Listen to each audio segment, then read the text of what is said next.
of the United States throughout this entire period, correct? Mr. Donalds, you know I work with every president. I know, but I'm President trying to Trump, establish a in baseline. Trump 1 and in Trump 2. And I thank you for that, Mayor Yes, Bowser. that is our job. I'm trying to As establish. do all of we all stand ready to work with. We're unique. The District of Columbia is unique in Mayor that Bowser, we're always going to have Mayor a Bowser, I'm out of relationship time, so I got to reclaim. Sorry, I apologize. Yep. I agree, Mayor Bowser. Yes. The district is unique. The district is not like any other city in the United States. It is the federal enclave. I commend you and your team for working with the President of the United States to keep the district safe. I really do. I think it's important for a lot of people who are saying that they're upset with the president, that your own mayor and your own chairman of the city council has acknowledged that crime has gone down while working with the president. Let's You work could together. feel the tension building in that room. One simple question, one harmless-looking stat request, and suddenly everyone got very interested in their notes. This was supposed to be another routine hearing, lots of talking, no accountability. Instead, it turned into a slow-motion collapse of a talking point Democrats have been milking for years. Because the moment the Republican lawmaker asked about crime, the narrative started sweating. Federal involvement was bad. Until it wasn't. More law enforcement was the problem. Until the numbers showed up. And when those numbers finally hit the table, they didn't whisper, they screamed. This wasn't shouting. This wasn't grandstanding. This was the calm setup before the punchline, where facts line up and the math does something truly offensive to bad arguments. If you want to see how a single statistic flipped the entire hearing, and why the Democrats suddenly changed their tune, hit like, subscribe, and let's watch the full clip before I break it all down. Thank you, Mr. Chairman. This has been a very interesting hearing for a myriad of reasons. Mayor Bowser, thanks for being here with us. I do appreciate you taking the time today. It was said earlier that in 1973, Congress did pass the D.C. Home Rule Act. It is known on Capitol Hill, is known, quite frankly, through our entire constitutional republic, that any Congress cannot bind a future Congress. Just like at the state level, a legislature cannot bind a future legislature. That something that is enacted can be modified or undone in the future. I was able to have a conversation with a lot of the people from the Free DC organization. Some of them might still be in the room today. And that was the constant point that we came back to. That yes, under the law passed in 1973, your position was created, the DC City Council's position was created, but the ultimate authority for the federal district is still the United States Congress, and with the signature of the President of the United States. Would you agree with that assessment? I would agree. And I would also add it's within the power of this Congress to advance the D.C. statehood bill.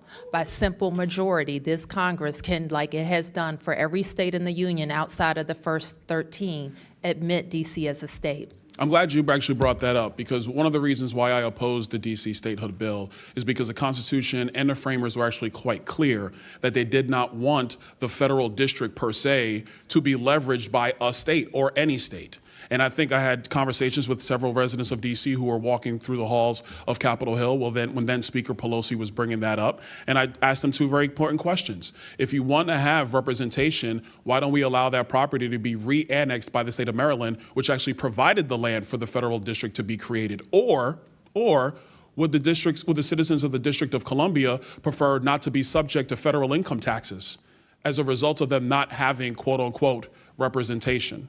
What's your thought on that? I do think it's time to talk about what the district pays and what we get back. I do think it's time to have that conversation. And that's a fair conversation to have. I got a couple questions for you. Let's get to the business of the matter. Since President Trump authorized the National Guard to be in D.C., how much has crime decreased in the District of Columbia? I think it's important, and I've noticed that this has happened throughout this conversation, that you talk about the National Guard and you don't talk about federal law enforcement.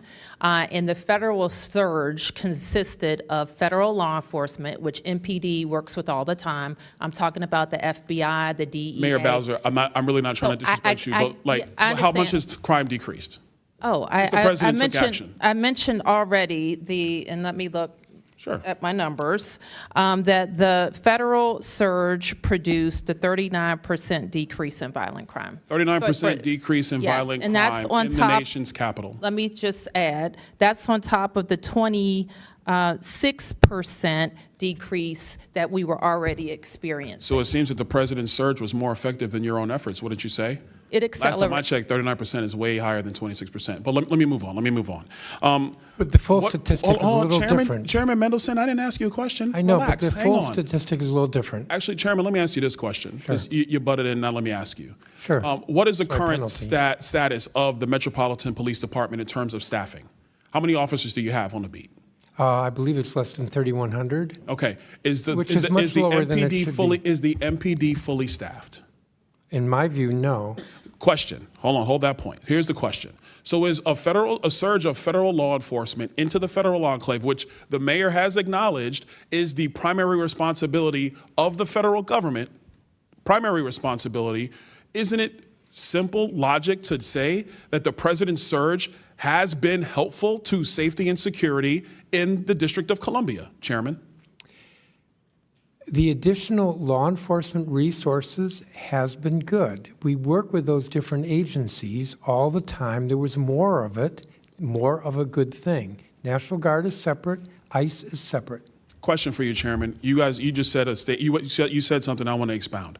You've been working with the federal government during this surge And before. that was brought by President Trump and before. And before. So you've been working with him through this entire time. With the federal, like DEA, FBI, Okay. MPS Park Police. Mayor yes. Bowser, you would concur that you guys have been working with the President of the United States throughout this entire period, correct? Mr. Donalds, you know I work with every president. I know, but I'm including President trying to Trump, establish a in Trump baseline. 1 and in Trump 2. And I thank you for that, Mayor Yes, Bowser. that is our I'm job. trying to As establish. do all of we all stand ready to work with. We're unique. The District of Columbia is unique in Mayor that Bowser, we're always going to have Mayor a Bowser, I'm out of relationship time, so I got to reclaim. Sorry, I sorry. apologize. Yep. I agree, Mayor Bowser. Yes. The district is unique.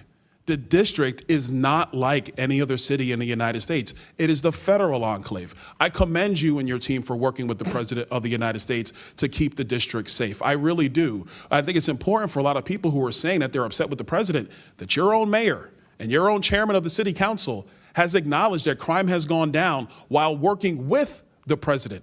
Now work let's together. slow this down, because this is where the comedy writes itself. The Republican lawmaker didn't need a punchline. He just needed the numbers. He asked one simple question. How much did crime drop after President Trump authorized the surge? And suddenly, the room got real quiet. Papers started shuffling. Eyes looked down. You could practically hear calculators being woken up from sleep mode. Then the answer comes out. 39%. 39%. And that's not some Republican stat pulled from a campaign flyer that came straight from the mayor. And here's the best part. She proudly adds that this is on top of the 26% drop they were already seeing, which is where the Republican calmly does what Democrats fear most. Basic math. Because last time anyone checked, 39 is a whole lot bigger than 26. No spin, no slogan, just arithmetic ruining a narrative in real time. And watch the subtle panic. Suddenly it's not Trump made cities unsafe. Suddenly it's, well, actually, federal law enforcement helped. Oh really? Because 5 minutes ago, federal involvement was the villain of the story. Now it's more of a good thing. That's not a policy shift, that's whiplash. Then comes the constitutional moment, and this is where Democrats really step on the rake. The Republican walks through DC's legal reality like it's a history lesson everyone skipped. DC is a federal enclave. Congress has authority. The president has responsibility. And the mayor? She agrees. On the record. Out loud.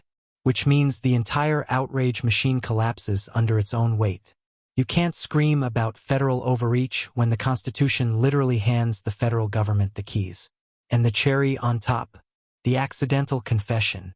The mayor admits they've been working with President Trump the entire time. Trump 1, Trump 2, federal agencies, the whole operation. Cooperation.